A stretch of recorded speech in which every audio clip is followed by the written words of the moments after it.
Hello and welcome to another episode of Fashion Made. I have the pleasure to have Lien Van de Velde with us today. Lien, hello. Hello, David. I'm really glad to be here and to talk a bit about our experiences in the company. Yeah.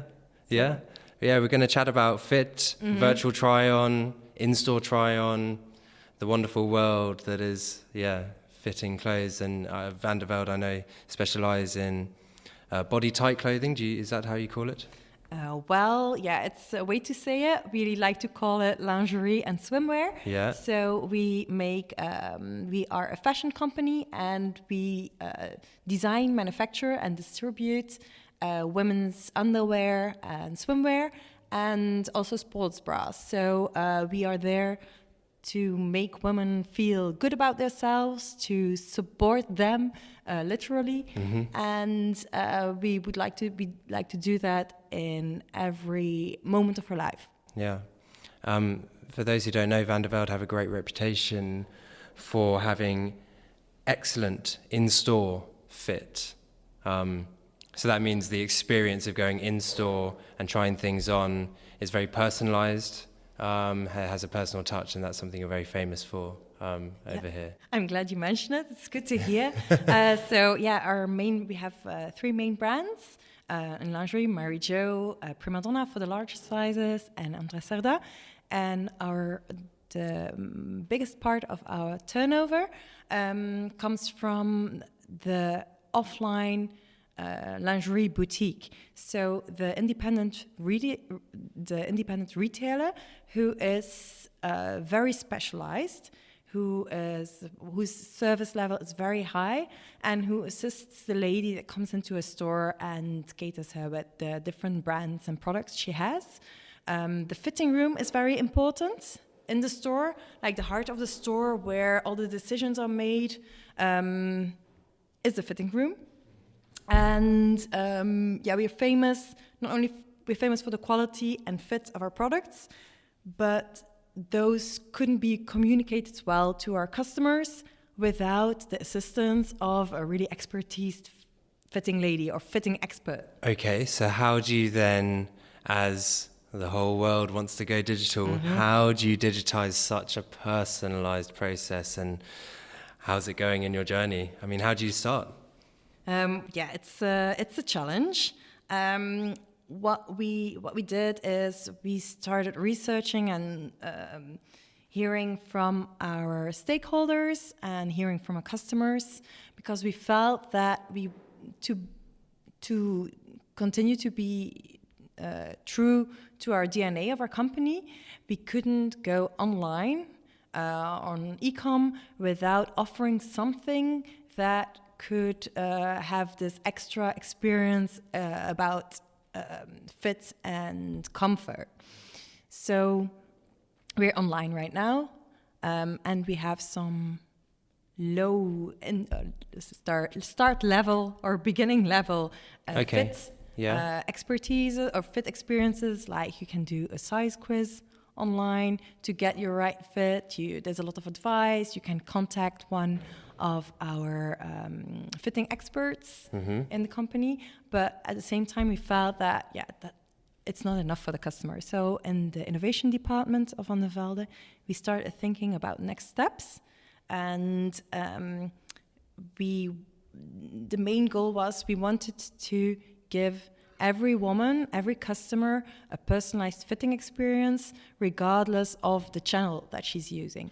So that means that online, we started working on an online try-on tool to be able to try on the bras that you select and that you see online, to try on the bras and see how they work for you. Okay, fascinating. So how does that work in practice? How it works in practice is that we, for some years now, we started with 3D development of our models. Yeah. And we started 3D scanning our fitting ladies as well. Okay. So that means that we have a quite large database of all different kinds of body shapes, breast shapes, and way real natural women look like. Yeah. And at the other hand, we have a digital twin of our bras. And we looked for the best way and the best experience on bringing those two together in a tool where you can really visualize as a customer how a certain bra would fit on you. Okay. So the way we went into that, because there's a lot of technology and a lot of interfaces that you can do that with, we chose as a test, to go for an augmented reality tool. Okay. So because we thought, okay, augmented reality wasn't the whole, it was the Pokemon Go craze. I have to admit, we were inspired by Pokemon Go. I think a lot of people were. Yes.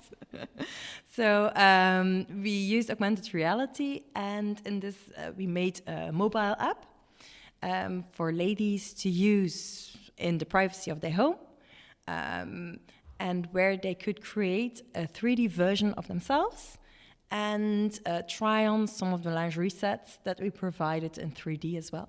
So are the devices actually ready for this AR technology yet? Not all of them, but as the innovation department, we start projects that we want to launch, not the next month, but that we want to test now and launch like in 1 year or 1 year and a half. So, and because of the upcoming success of the augmented reality in that time, we strongly believed that it was only a matter of time before this technology would be integrated in all different mobile devices. Mm-hmm. And we have seen last months that it really goes that way, that it really continues to be integrated, that Apple has this tool in all their new devices. So it's really spreading, and it will become a normal thing for everybody to have in their mobile devices. Yeah. Yeah, I guess that's with the better front-facing and back-facing cameras as well, and the software as well. Yes, I need that. What I also want to know, you've been testing this with some core customers, mm-hmm. some of your core customers, right? Yes. How has their reaction been to it? Okay, yeah, because I think you can't launch a test or do a good use case without really going out there. Even with an alpha or beta version, go out there and confront your customer and ask her what she thinks about it. So that's exactly what we did. We are very lucky to have a really innovation lab, a store in Amsterdam, in the center of Amsterdam, that our innovation department can use as a kind of consumer lab to try out all new technologies. It's a great spot there because it's a quite young population in Amsterdam. They are open-minded and they're ready to integrate their digital savvy, so they're very keen in playing with new technology. It sounds like a perfect place to launch technology for fashion. Yes, I think it is.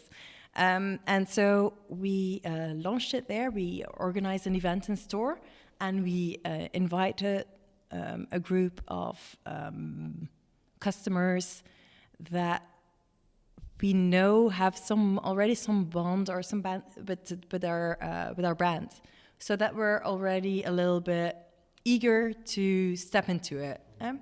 And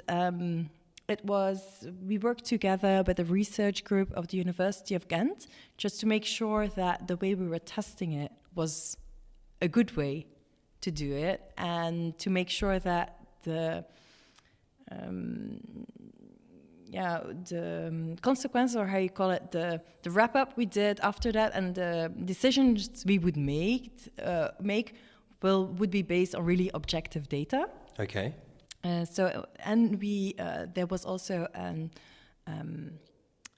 app developer involved, really who was experienced in user interfaces. So it was really a group effort. It was really fun to work on, and then the customers, of course. And we did a lot of prep beforehand. So it was a working prototype we made 3 body types and 3 different sizes, like a slim one, a regular one, and then a more curvy model. And we selected the customers and put them into one of those 3 categories. And that made it possible to really make something quick and test it quickly with customers without, developing and researching and doing first all sizes and making it work in all sizes and then trying it out with some customers. We did it very early in the development stage. Okay. So bit by bit, slowly. Yes. Which I guess is hard because you're coming from a background of such a tailored personal experience where there is no small box, as you just said. Everyone is an individual and get treated as such. Mm-hmm. And so to then try and digitize this experience and then kind of start from sort of square one and then having to create this sort of what we now in those who consider the world of fit, quite archaic, quite old ways of thinking, are you a small, medium or a large? What we're trying to do is get away from that, but I guess you have to build these building blocks, these digital building blocks to get to that end goal. Yes, we had to start somewhere, and like I said, we really selected the people from one size, and we really measured how personal they found the experience, because that was one of the challenges, to offer something which they thought or felt as really personalized. Yeah, and how did that go? Did it work? Well, yeah, they all had a fun time, I think. So what we did is they could shop using our app, an AR app. Then they could shop just using the website online, and then they had real fitting with the shop assistant helping them out, and they could rate the different experiences on whether they felt good about it, whether they felt it was really personal, whether they really trusted the way they were helped, etc. And we had some positive outcomes, and we had big room for improvement. But that's normal. That's what we wanted. That's what you want. Yeah, to get very clear how far we were already and what would be the next steps to have something as fast and as good as possible to test again, to really iterate. Fast. So when were these tests done? These tests were done earlier this year, so before summer. It was we used our summer 2018 collection for that. So the collection that was in store. And did you do it across swimwear and lingerie? No, we only lingerie. Only lingerie. Yes. Why? How come only lingerie? Just to keep it again basic and keep that building block, keep it simple. We had to keep it simple. We had to for keeping it simple. We had to choose, and it was a bigger challenge for 3D products and for the look and detail of them to do lingerie. So we wanted to test whether customers could really evaluate and shop using 3D models, if they were good enough and detailed enough for our customer. And it would be easier to do swimwear, but then we wouldn't be sure because it's only a print and there's no transparency. But we wouldn't be sure when the customer would like it. We wouldn't be sure if the same would work for lingerie. So using lingerie, and when we would have a positive reaction on that, we were quite sure that swimwear would be a piece of cake to do the same way. Okay. So start with the hard one. Yes. There we started with the hard one. Yeah, it sounds like it. Can this technology in a strange way help you get closer to your customer? Well, it definitely can get some more interaction in like online shopping. So what's personal is that for the customer, she really feels that she's interacting with a brand, that she's adding things, she's asking things, and that she can decide, that she gets some info back that's really important for her. You empower them with this information, right? Yes. So that was positive. We thought, we had some assumptions before we started it, And we thought first that by making the avatar as a lookalike of the person, that would trigger her interest and that would feel more personal for her. And that was a mistake. That was a mistake.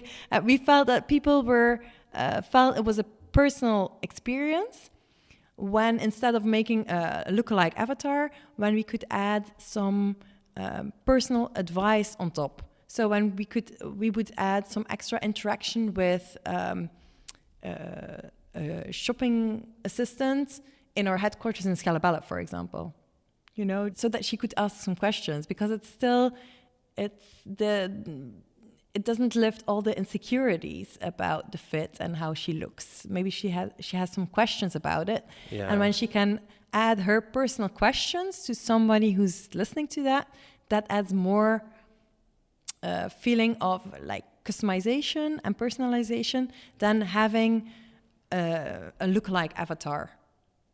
How did that work? I mean then like with the hair and the color, eye color exactly the same as you are, because it's very hard to get to the level that it's exactly that you want to see. So how did it work when you had your person in your office, your personal assistant, let's call them a digital personal assistant, messaging the person or answering the questions?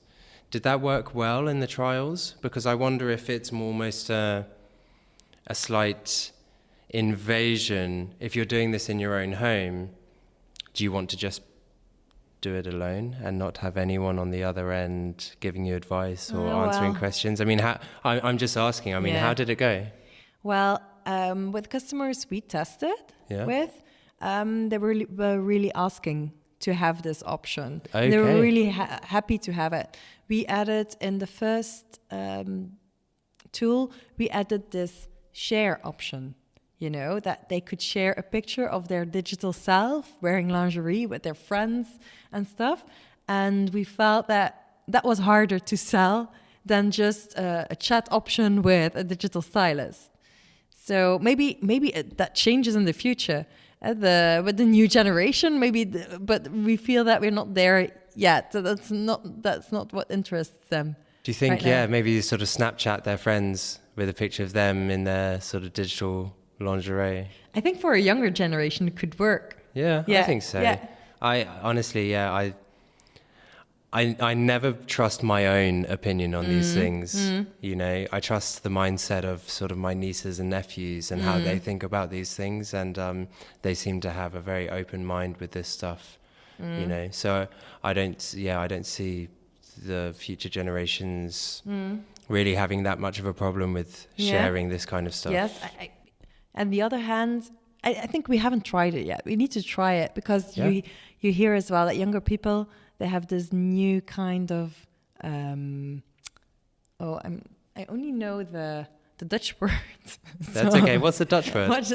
It's like preutsheid. There's a little bit prude. They're prude. Okay. And they're not very it looks like they're confident with their bodies. Yeah. And they share a lot, and they maybe overshare, but at the end, in real life, picking out a bra and lingerie, it's still something that they like to have to be private. Helped with, and that they need some support with. And I think that's not always coming from their friends, that they really like somebody who has the knowledge to help them. They do like that. Yes. Yeah, so you still see, so in your in-store experience, I mean, obviously you still have a great in-store experience as you're head of innovation building this new project. I mean, Van de Velde hasn't lost its core competency, of course, right? And so are you still getting lots of young people coming in and really enjoying that personal assistant touch that you have? Well, it's challenging to get the young people into the stores that we have right now. We feel that we need to change the experience in store a little bit. I don't think it means that cutting out the help and the advice that they get. That's not the way to do it. No. But to make it more of, to make stores more of like a pilot store where they can experience what the brand stands for, to educate them in a fun way. That's important, more important to them. Yeah. This must be such a challenge, Mm-hmm. you know? Yes. I guess personal shopping assistance, if I was, 18 to 25, I would think that's not for me. But it's for everyone, really. Yeah. I mean, it's just it's a great experience that... But I think the great thing would be if they don't like it, if they just enter the shop once to get their personal shopping assistant that helps them out in the way they like it, so that they really feel empowered and they have this ideal bra match and they know what it is, and that later on they have their own idea, like this bra idea or shape idea of themselves, which is very unique for themselves, and that they can use that to shop in whatever channel they like, because they have the knowledge doesn't stay with this shopping lady. They don't have to return to this shop, to the shopping lady, to have the same feeling or the same fit that they had there. So it's knowledge. Yes. You empower them with knowledge, yes. And then hopefully they come back because of the quality of the product. Mm-hmm. And the next time they can shop online, and they have this, by entering their unique code, unique code, they see directly an overview. They have a personalized web shop there, and they see an overview of the bras that we guarantee 100% that will fit them right. Yeah. They don't have to think about the fit anymore, and they can just browse and shop fashionable items. Yeah. But that's another project. You're giving yourself a bit more work now.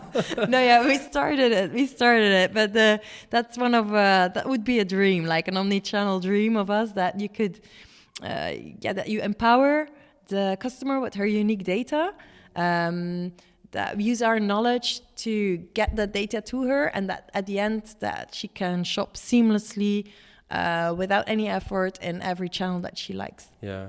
I think that's just the most exciting thing about this industry right now. Everyone has a dream.